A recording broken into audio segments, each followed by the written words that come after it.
एक कथा सुनाते हैं, सुनो। महाराष्ट्र में एक संत हुए श्री तुकाराम जी महाराज। क्या नाम था? जो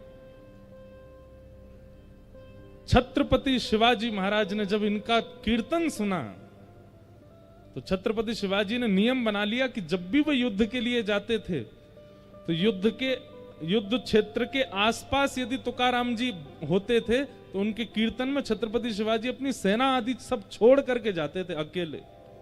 ऐसे थे श्री तुकाराम जी। अद्भुत ज्ञान, अद्भुत कीर्तन, अद्भुत भक्ति के भंडार।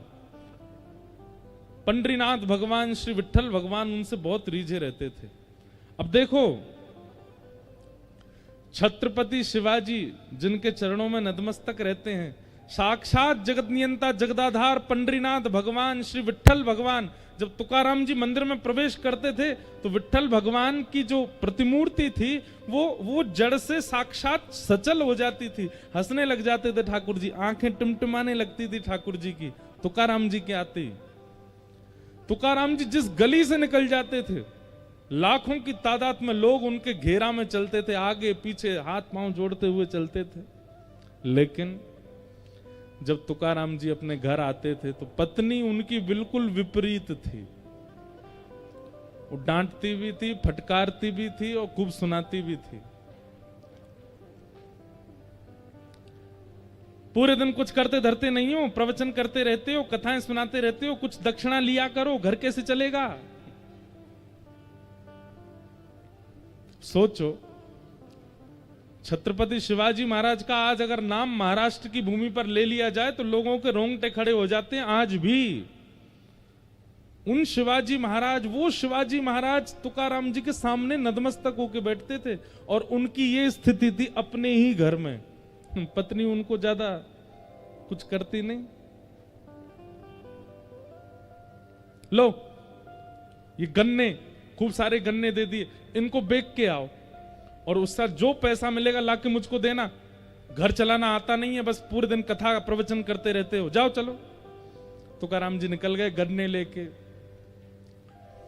रास्ते में छोटे छोटे बच्चे, अब उस समय पर ये टॉफी तो होती नहीं थी, वो एक बुढ़िया के बाल खाते हैं बच्चे, गांव में आज भी घूमते हैं लोग, वो तो होते नहीं थे। या ये चूरन चटनी आजकल जो बच्चे खाते हैं अपनी जीभ के सुख के लिए, ये सब पहले तो होता नहीं था। पहले तो आम होते थे, सेब होते, गन्ना होते, इनसे ही स्वाद लेते बच्चे। तुकाराम जी गन्ना लेकर के जा रहे अपने कंधे पर खूब सारे, इतने में बच्चे पीछे पड़ गए, गन्ना दे दो, गन्ना दे दो।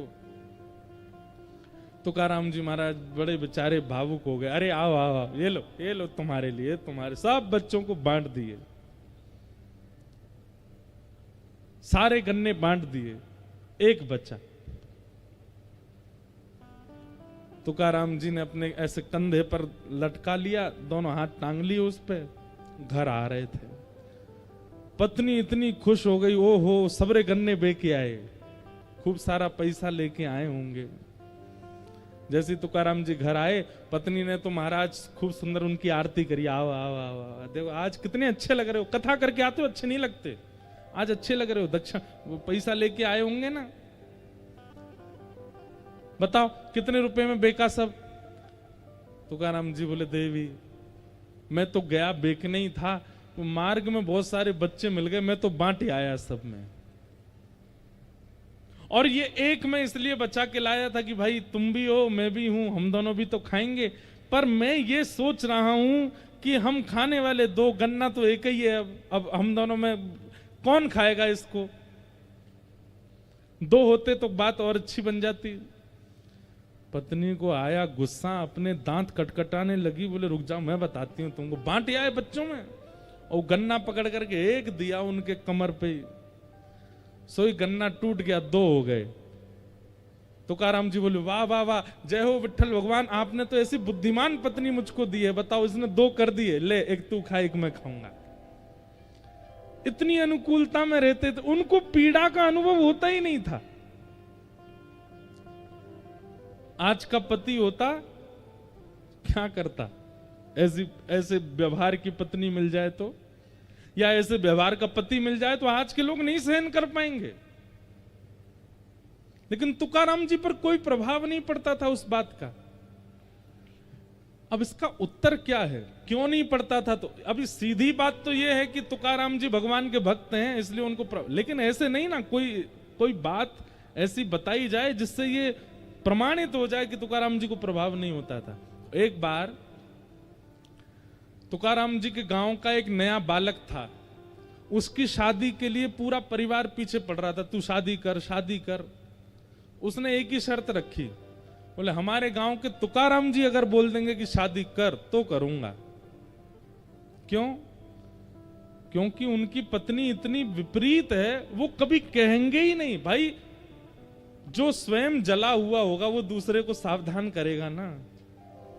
तुकाराम जी कभी नहीं बोलेंगे मुझसे कि तू ब्याह कर, इसलिए तुकाराम जी अगर कहेंगे तो मैं ब्याह करूंगा।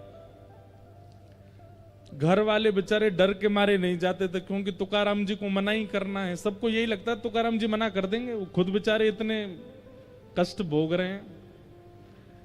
लेकिन जब अति हो गई तो घर के लोग बोले चल तुकाराम जी के पास चल, उनसे बुलवा। तो बालक गया और तुकाराम जी से जाके बोला मेरे घर के परिवार के सब लोग पीछे पड़ रहे हैं और सब लोग मुझसे कह रहे हैं कि आप ब्याह कर लो, पर मैंने सबसे कहा है कि आप कहेंगे तो ही मैं ब्याह करूंगा।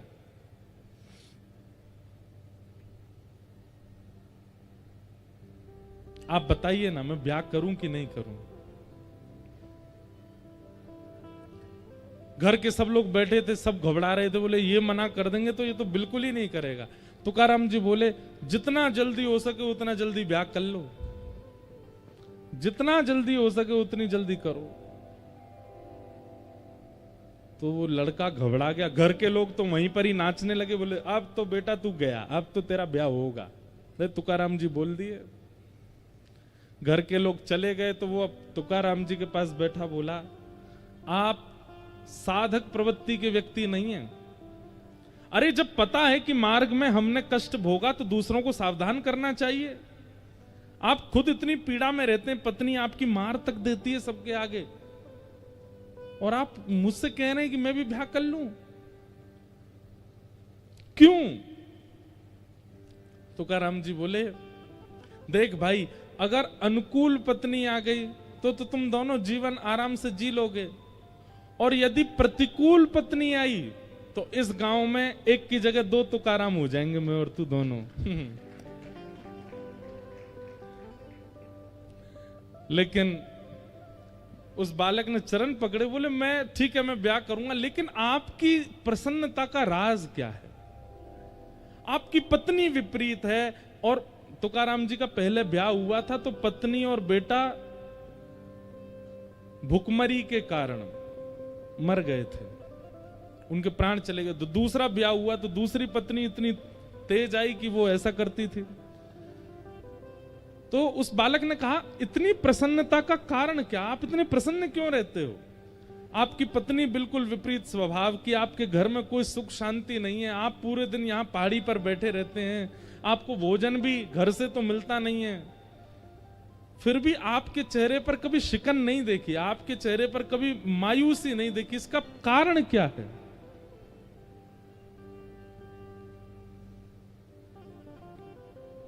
संतों का उत्तर देने का तरीका बड़ा विचित्र होता है।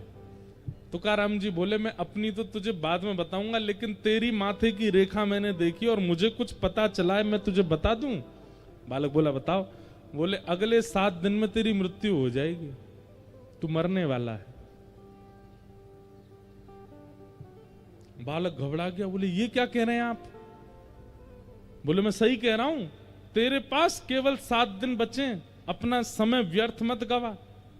जितनों से तेने लड़ाइयां कर ली हैं सबसे क्षमा मांग ले, सब कुछ व्यवस्थित कर ले, और भाई तेरे पास 7 दिन बचे हैं, अपना जीवन जितना हो सके इन 7 दिनों में व्यवस्थित कर लियो, कभी भी प्राण चले जाएंगे 7वें दिन। अपना प्रश्न तो सब भूल गया। वो लड़का दौड़ा, रात में जाकर के स्नान किया, माता पिता को प्रणाम किया, बहनों को गले से लगावे, भाइयों को हृदय से लगावे, जितनों से उसकी बैर थे सबके पास गया। बोले भैया मुझे क्षमा कर दो, मैंने तुमसे बैर किया। सब लोग कहते ये हो क्या गया, किसी को बताता था नहीं कि क्या होने वाला उसके साथ। अब स्थिति ये हो गई कि घर में मां भोजन बनाती है, दाल में नमक नहीं पड़ा, खा लेता है चुपचाप, कहता नहीं है। पहले इतना टोकता था, इसमें नींबू डालो, नमक डालो, मिर्च डालो, अब जैसा मिल जाता है पा लेता है। उसके भाई बंधु कभी लड़ने आ जाते हैं तो सबके आगे क्षमा मांग लेता है, बोले भैया तुमको जो चाहिए ले जाओ, मुझसे लड़ो मत। कभी उसको बहुत कोई स्नेह देता तो भी उस पर फर्क नहीं पड़ता, कोई उसको बहुत कष्ट देता गया, बोले नाथ दिन है, अब बताइए मेरे प्राण कब निकलेंगे और मैं क्या करूं अब। तुकाराम जी बोले एक बात बता, पिछले 7 दिनों में तुझसे कोई लड़ने आया? बोले आए तो थे लेकिन मुझको याद नहीं, क्योंकि मैंने दिमाग में ज्यादा लिया नहीं। लड़ने आ रहे थे भाई बंधु लोग, मैं कहता भाई लड़ो, मतलब क्या लड़ने के लिए, कहां जाऊं मैं, मेरा प्राण निकलने वाले हैं। तुकाराम जी बोले पिछले 7 दिन में तेरा किसी ने बहुत सम्मान किया? बोले वो भी सम्मान भी किया, पर कहां अच्छा लग रहा था सम्मान, बस ये लग रहा था 7 दिन में प्राण चले जाएंगे, भाई क्या करूं। अच्छा एक बात बता, परसों माँ ने घर में क्या बनाया था? बोले दाल चावल। दाल में नमक वमक कैसा था, सब ठीक था? बोले कुछ याद नहीं है मुझको, जैसा बना मैंने खा लिया, मुझे तो बस यही लग रहा था प्राण जाने वाले हैं। तुकाराम जी बोले मेरी प्रसन्नता का राज यही है, मैं हर दिन को अपना अंतिम मानता हूं, मैं हर दिन को अपना अंतिम समझता हूं। कोई मुझसे लड़ने आता है तो मैं विचार करता हूं मेरे क्या पता अगले क्षण मेरे प्राण चलेगा, इससे बैर क्यों करूं। कोई मेरी बहुत प्रसन्नता करता है तो भी मैं ये विचार करता हूं कि इसकी प्रसन्नता लेके फूलूं क्यों, क्या पता अगले क्षण मेरे प्राण निकल गए तो। पत्नी मुझे मारती है, भोजन नहीं देती, या भोजन देती है तो जला हुआ दे देती है, मैं पा लेता हूं, कुछ कहता क्यों नहीं हूं, क्योंकि मुझे लगता है मेरा अंतिम क्षण हो सकता है, मेरा कोई भी समय मेरे प्राण जा सकते हैं, इसलिए मैं ये सब संसार के व्यवहार में पड़ता ही नहीं। बालक चरणों से लिपट गया, बोले भगवान आपने कृपा कर दी, आपने जीवन का सूत्र दे दिया। हम लोगों में कुभाव उत्पन्न क्यों होता है? क्योंकि हमें यह विश्वास है कि हम कल भी जीवित हैं, कल देख लेंगे। हम लोगों में सम्मान के प्रति इतनी रुचि क्यों है? क्योंकि हमें विश्वास है कि कल और मिल सकता है।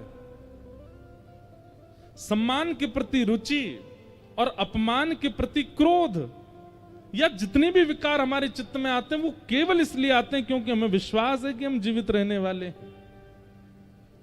अपने हर क्षण को अगर अंतिम मानने लगे, क्या पता अगला क्षण हम जीवित रहे कि नहीं, आप सब व्यवस्थित सामान्य हो जाओगे, शांत हो जाओगे, मौन रहने लगोगे, ना किसी से कोई शिकायत, ना किसी से कोई लड़ाई, ना किसी से कोई प्रेम, सब सम। एक सूत्र है।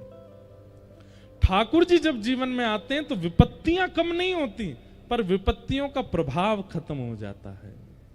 और क्षमा करें, आप तिलक लगाते हो, कंठी पहनते हो, नाम जप करते हो, लेकिन विपत्ति, आपत्ति, संपत्ति, इनका प्रभाव दिखता है आपके ऊपर, तो आप आडंबर कर रहे हो, आप नाम जप नहीं करते।